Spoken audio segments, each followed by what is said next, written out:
KUAM Sports is brought to you by Docomo Pacific. Better together.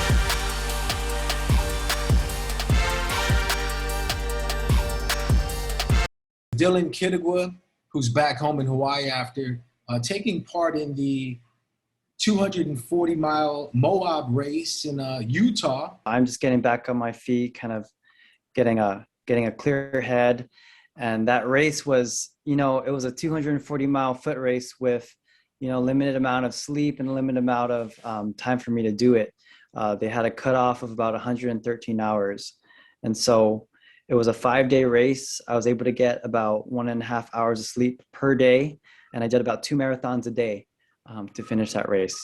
You're still looking to become the first Chamorro to climb Mount Everest. How are things going for you, and what steps are you taking in order to make that dream a reality for yourself? As you might imagine, the Moab 240 was a very strenuous and arduous race for me physically, spiritually, and mentally.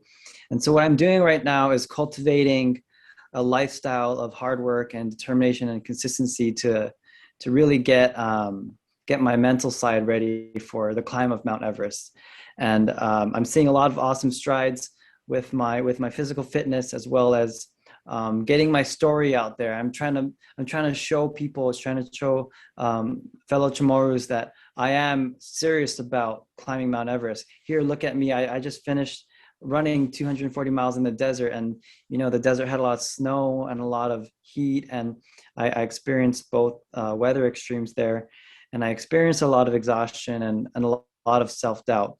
But by triumphing this race and finishing a race that many people had dropped out of and many people didn't have the mental fortitude to finish, I felt that I was creating for myself the mindset that I'm going to need to be the first Chamorro to climb Mount Everest. And since telling your story, what has the response been from family, friends, people who just may have heard your story that want to contribute? Because the last time we spoke, it is a very costly climb for you.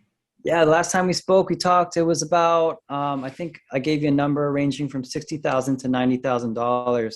And, the response has been awesome. There's been a lot of moral support. There hasn't been a lot of financial support. But what has been really cool is that after our talk, the Learn Chamorro project approached me. And they're doing this project called A Million Miles.